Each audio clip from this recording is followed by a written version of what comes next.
စိတ်တူခြင်းနဲ့အညိုအတေထားခြင်းလူတွေဟာထိတ်ခနဲ့ရှိရင်စိတ်တူတတ်တယ်စိတ်မရှိဘူးမိဘကလည်းသားသမီးပေါ်စိတ်ရှိခြင်းမရှိတယ်သားသမီးကလည်းမိဘအပေါ်စိတ်ရှိခြင်းမရှိတယ်ညီကိုမောင်နှမအချင်းချင်းလည်းစိတ်မရှိဘူးစိတ်တူကြတယ်အဲ့ဒီစိတ်တူခြင်းဟာအငြင်းပွားခြင်းရဲ့အကြောင်းပဲဖြစ်တယ်ဒါကြောင့်မို့စိတ်တူမယ်ဆိုရင်စိတ်မတူအောင်ကိုယ့်ကိုပြုပြင်ရမှာဖြစ်တယ်မှန်ကန်စွာနှလုံးသွင်းပြီးတော့ကောဋဆိုတဲ့စိတ်တူမှုဒေါသတရားကိုလျှော့ချကြရမှာဖြစ်တယ်အဲ့ဒါကိုမလျှော့ချနိုင်ဘူးစိတ်တူတာပဲခုံယူပြီးတော့ငါကမရဘူးထိတ်ကနေရှိစိတ်တူတယ်ငါစိတ်ကိုလာမစမ်းနဲ့လို့ဆိုတာမျိုးတွေမလုပ်ဖဲနဲ့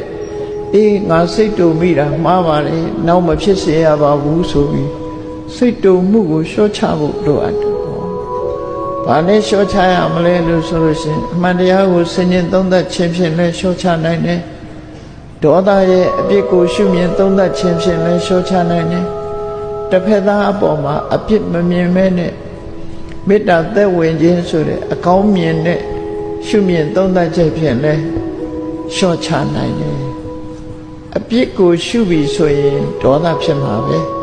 အပြစ်ကိုဘယ်တော့မှမရှုနဲ့ကောင်းတဲ့အကွက်ကလေးကိုသာရှုကောင်းကွက်ကိုရှာမေတ္တာကိုပွားလူဆိုတာအဆိုးကြီးမဟုတ်ဘူးအကောင်းလည်းရှိတယ်လူတိုင်းမှာအဆိုးကြီးမဟုတ်ဘူးအကောင်းတွေလည်းရှိကြဒါကြောင့်မို့ကောင်းတာလေးကိုကြည့်ပြီးတော့အဆိုးကိုမေ့ထားလိုက်မေတ္တာပါဥပမာဘာနဲ့တူတယ်လဲလို့ဆိုလို့ရှိရင်ရေအလွန်စားနေတဲ့ပုဂ္ဂိုလ်တယောက်ခီးသွားရင်ရေစားတယ်ရေတောက်စရာရေအိုင်ကြီးတစ်ခုတွေ့တယ်သို့တော့အဲ့ဒီရေအိုင်ကြီးကအပေါ်ကမော်သေးမော်ညင်းနေနဲ့ဖုံးနေတယ်ရေကလည်းပဲမတောက်ရမနေနိုင်တဲ့အခါအိုင်နဲ့ဆင်းပြီးတော့မော်သေးမော်ညင်းလေးတွေကိုလက်နဲ့ဖယ်ပြီးတော့ရေကိုတောက်တယ်အစာပြေအောင်ရေကိုတောက်လိုက်တယ်ရေတောက်လိုက်ရမှရှင်တဲ့နှလုံးထဲမှာအေးသွားတယ်အဲ့ဒါလို့ပဲလောကလူတွေဟာတယောက်ယောက်အပေါ်မှာအပြစ်မြင်နေပြီဆိုရင်လူဆိုတာအပြစ်လည်းရှိတယ်အဆိုးလည်းရှိတယ်ရေထဲမှာအကောင်းလည်းရှိတယ်မကောင်းတာလည်းရှိတယ်ဆိုတာ